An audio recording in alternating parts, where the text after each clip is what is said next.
پیارے دوستوں، السلام علیکم۔ میرا نام طارق نصیر ہے اور اس وقت آپ ملاحظہ فرما رہے ہیں میری تحریر کردہ نئی کتاب PNS غازی شہید آبدوز کا سرور کا، اور اس وقت آپ کی خدمت میں میری تحریر کردہ اس نئی کتاب کی تیسری ویڈیو قسط پیش کی جا رہی ہے، جو کہ میری تحریر کردہ اس نئی کتاب کے صفحہ نمبر 21 سے لے کے صفحہ نمبر 30 تک کے صفحات پر مشتمل ہے۔ تو آئیے دوستو، اب ہم اپنی اس نئی تحریر کردہ کتاب کی تیسری ویڈیو قسط کا آغاز کرتے ہیں۔ بسم اللہ الرحمن الرحیم۔ گزشتہ سے پیوستہ۔ کیپ آف گڈ ہوپ جنوبی افریقہ سے گزرنے کے بعد غازی آبدوز نے لوانڈا انگولا سے گزرتے ہوئے ایک مختصر قیام کیا، اور یہاں پر مختصر قیام کے بعد غازی آبدوز نے مغربی یورپ کی طرف اپنا سفر شروع کیا اور ٹولن فرانس میں جا پہنچی، جہاں پر فرانسیسی بحریہ نے غازی آبدوز کا استقبال کیا۔ غازی آبدوز کا آخری اسٹاپ ترکی کی بندرگاہ ازمیر میں واقع تھا، جہاں پر وہ بحیرہ مرمرا کے مشرقی ساحل سے گزرتے ہوئے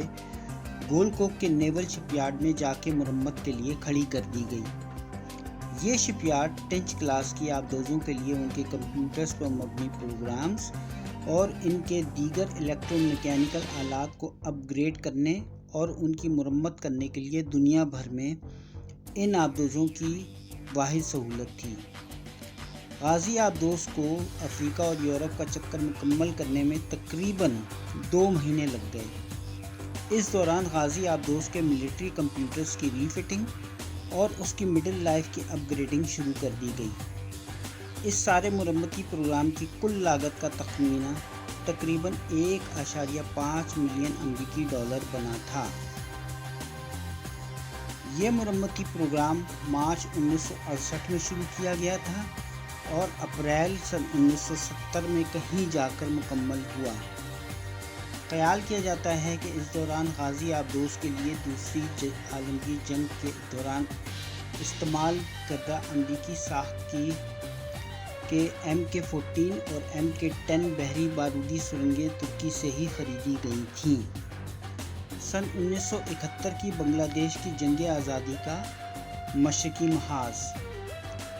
مشرقی پاکستان میں پاکستانی بحریہ کی کارروائیاں لیفٹیننٹ کمانڈر یوسف رضا کی سربراہی میں جاری تھیں۔ غازی آبدوز افریقہ کے زیر آب علاقوں کا اپنا جنگی نوعیت کا گشت اور ترکی میں اپنی مرمت کے کام کامیابی سے مکمل کروانے کے بعد کراچی کے ساحل پر واپس پہنچ گئی تھی۔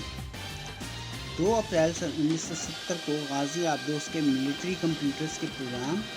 اور اس کی مڈل لائف کی اپ ڈیٹس کے فوراً بعد ہی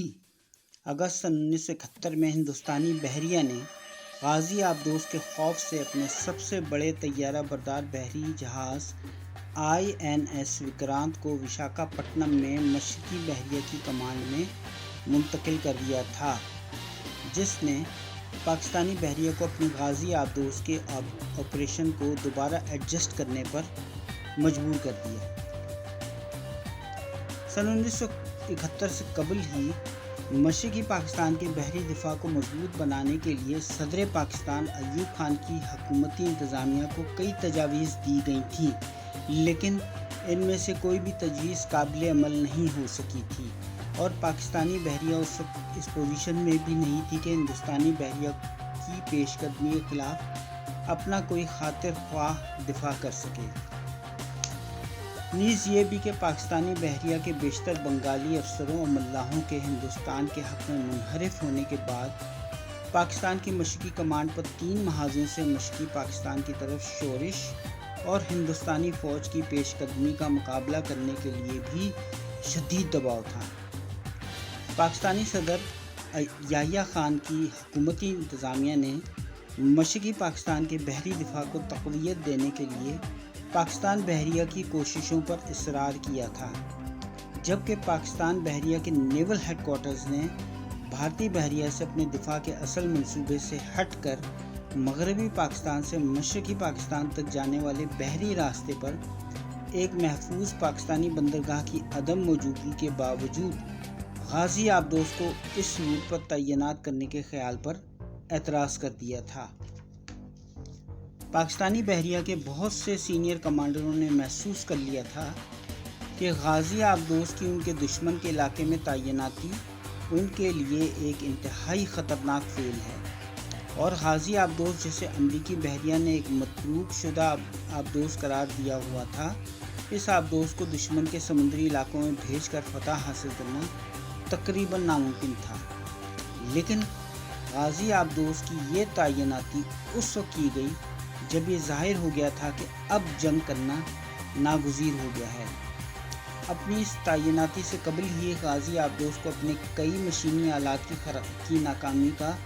خرابی اور ناکامی کا سامنا کرنا پڑ رہا تھا،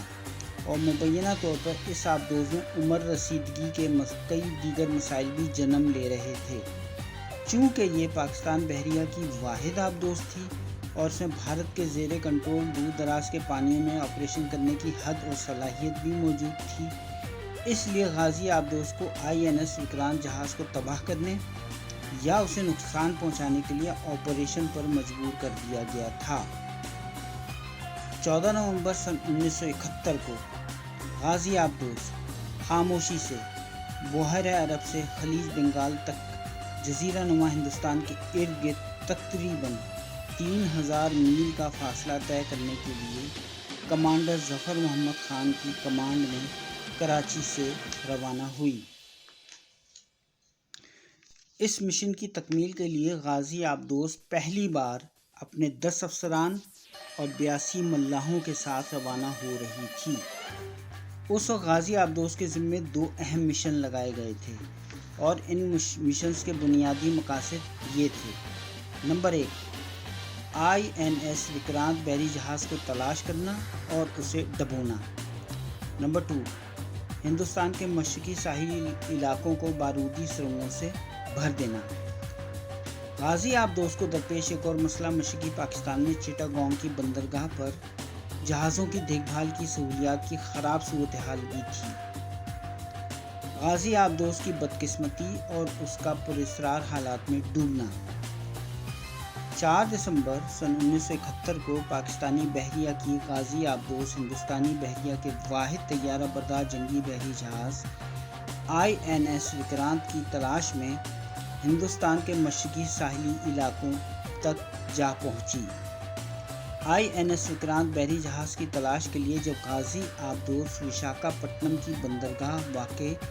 خلیج بنگال پر سمندری بارودی سرنگیں بچھانے کے مشن پر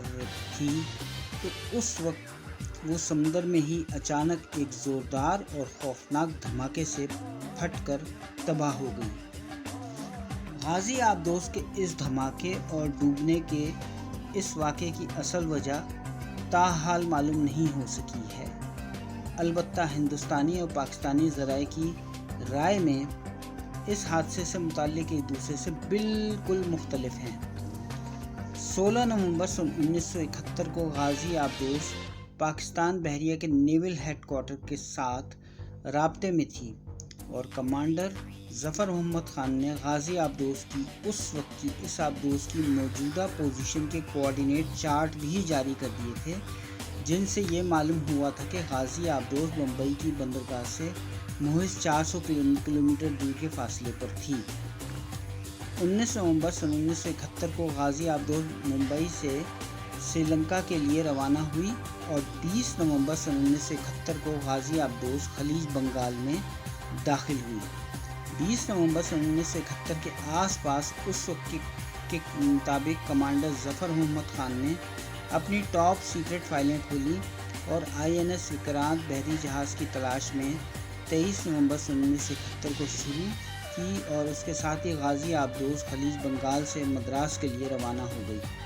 جہاں پر ان کے خیال کے مطابق ہندوستانی طیارہ بردار بحری جہاز INS وکرانت تعینات تھا۔ لیکن غازی آبدوز وشاکھاپٹنم کے مقام پر تقریباً 10 دن کی تاخیر سے پہنچی تھی، اور اس دوران